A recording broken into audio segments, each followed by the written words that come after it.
Hi guys, and welcome to another episode of Kabir Considers. In this video, I'm going to react to the British SAS versus the US Navy SEALs. Now, this is going to be a fantastic video, like not just for, you guys, but for me personally, because anything related to special ops, elite soldiers, the best of the best, I find fascinating. I'm a big fan of, there's a UK TV show called SAS Who Dares Wins, where people, normal citizens who are really fit and active, they test themselves. They basically do a very watered down version of SAS selection with 5 ex-SAS soldiers leading them and putting them through the training, and it is so intense. If any of you guys can watch the show, like honestly watch it, you will love it. But the SEALs are also an amazing elite special forces operation. Like BUDS, from what I know about the BUDS training regimen that these guys have to go through to become SEALs, it's really, really hard, extremely hard. And one quirk that I learned about BUDS is that the instructors don't scream at you or shout at you to motivate you to get through it. They literally, as soon as you're ready to, if you want to quit, they're like, okay, goodbye. Because they want people who are self-motivated, people who can get their heads down and do the job without anybody screaming and shouting at them to get on with it. I really respect and like that. You want people who are self-motivated, but who comes out on top? This is going to be it's going to be really hard to compare here. I know that a lot of people have died. A few people, I don't know if it's a lot, I think it's more than 5 though. People have died on SAS training. Just the training, people have died. This video is going to be crazy. Let's do it. The British Army Special Air Force, aka SAS, began operations in 1941 during the Second World War. The reason for having such a specialized set of soldiers was to get behind enemy lines and attack them from within, or at least destroy what they could while gaining intelligence. It still takes part in operations that involve the United Kingdom, but as it's very much a covert special forces unit, much of what the SAS does is a secret. The Navy SEALs, Sea, Air, and Land Team, was formed much later when President John F. Kennedy established them in 1962 as a clandestine unit which, like the SAS, would take on special missions much of the time in very hostile environments. They also act under a veil of secrecy and are sometimes referred to as America's Secret Warriors. If both these units are so secretive, then how does one get a job with them? Well, with the SAS, there is a small problem to begin with if you are a mere civilian. They won't allow you to apply. So to start with, you must already be in the British Armed Forces or be a soldier in the British Commonwealth. Which makes perfect sense, because you don't want somebody who is completely fresh, completely, unaware of military protocol and training. You want someone who's got at least a decent foundation that then you can then build on. Makes perfect sense. I'm guessing it's the same thing with the SEALs too. Another way to get in is to join the SAS reserves, and they do accept civilians. As long as you've passed the reserve training and worked with them at least 18 months, you can apply to work in the SAS proper. To apply for the SAS, you should be between 18 and 32 years of age and be in amazing physical and mental shape. You'll be required to do at least a 3-year stretch. Women can apply, but have so far been excluded from most combat movements. To apply, you must accept that you know the harsh demands expected of you, people have died during training, and that means signing an Army General Administrative Instruction form. You're basically acknowledging you are willing to go through hell. Next comes the medical, the battle fitness test, which will mean running fully kitted or squatted for 1.5 miles in 15 minutes. Apparently 10% of applicants don't even make it past this point. 1.5 miles in 15 minutes. That's 1.5 miles is about 2.5 kilometers in 15 minutes. That is doable? I think it's doable, but the problem is it's in the full kit. Like I run a 5K 4 times a week, but I'm running in super thin materials. These guys have got on all the headgear, the breastplates, the probably water containers, boots, heavy boots. Yeah, it's a lot harder.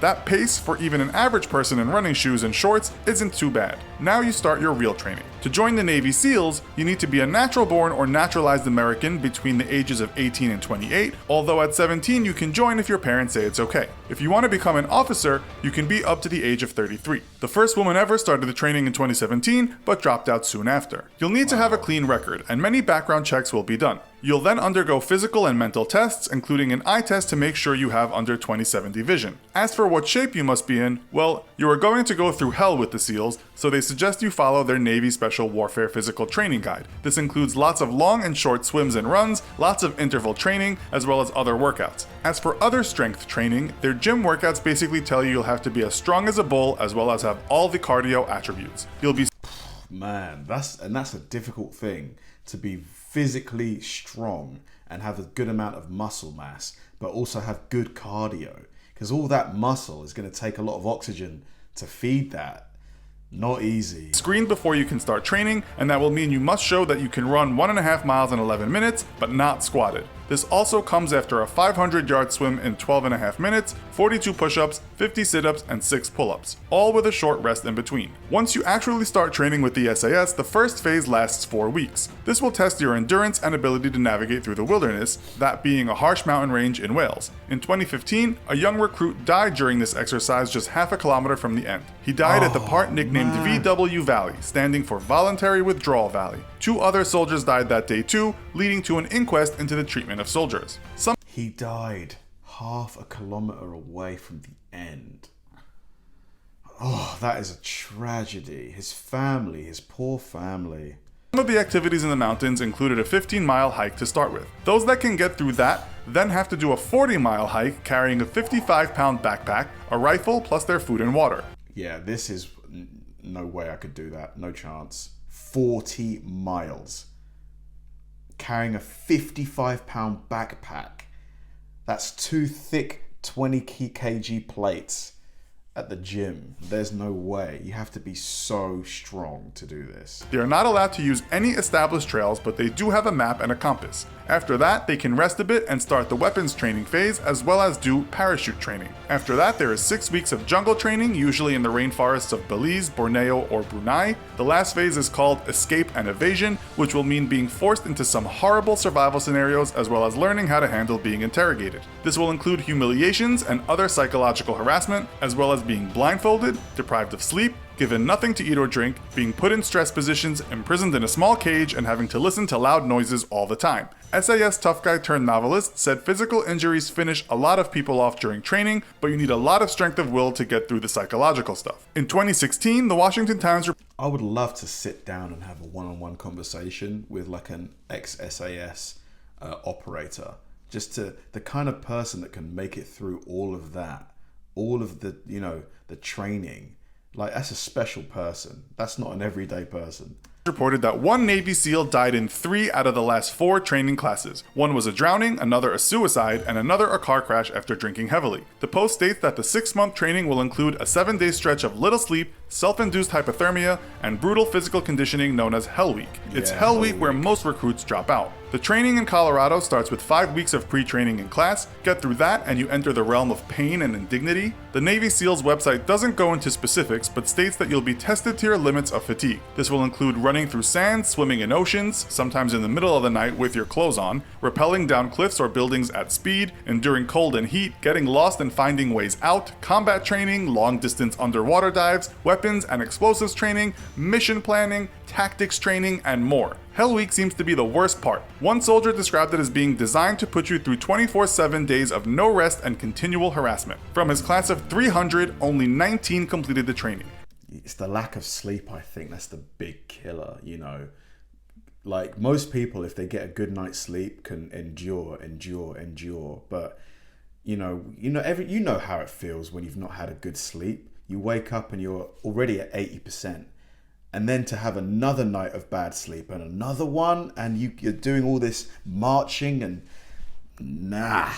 In all, it will last 5.5 days and you'll almost continuously be pushed to your limits. You are allowed no more than about 4 hours sleep during the entire training. You'll also have to deal with integration in what's called the entire training. So that's on average of like 50 minutes a night. Bruh. The survival, evasion, resistance, and escape phase. Former SEAL Brandon Webb said it will involve sacks over your head, being beaten with sticks, and humiliation. It's here, he said, that some people lose their minds. At least after that you get some classroom time. For 7 weeks you'll also have a land warfare phase as well as parachute training. If you pass it all, you'll be given the Navy SEAL Trident, but then have to do advanced training. This will include sniper, communications, and free fall parachute training. Once you are done, you'll have way more weapons to use than a regular soldier. In the SAS, this will include a C8 carbine assault rifle, an ultra-compact individual weapon, an M16, an HK MP5 submachine gun, an HK 417 sniper rifle, an AW50 anti-material rifle, handguns, tear gas, canister launchers, stun grenades, rocket launchers, portable anti-personnel mines, grenade launchers, surface-to-air missiles, and many more things it will take too much time to talk about. And I reckon, they get the cutting edge. A lot of the stuff is probably not even going to be released to the public. It's all going to be classified. You'll also, of course, get all the kit, including things like body armor. According to the Navy SEALs website, your regular SEAL on land will carry such things as the Colt Automatic Rifle 15, the M60 machine gun, M203 grenade launchers, a shotgun, an SASR 50 caliber sniper rifle, an M107 anti-material rifle, a Beretta M9 handgun, a 20mm Gatling gun, and AT-4 rockets. Again, these are just some of the most used weapons, as the list is endless. So, who do you think has the best training? Do you think you could get through it? Let us know in the comments. Also, be sure to check out our...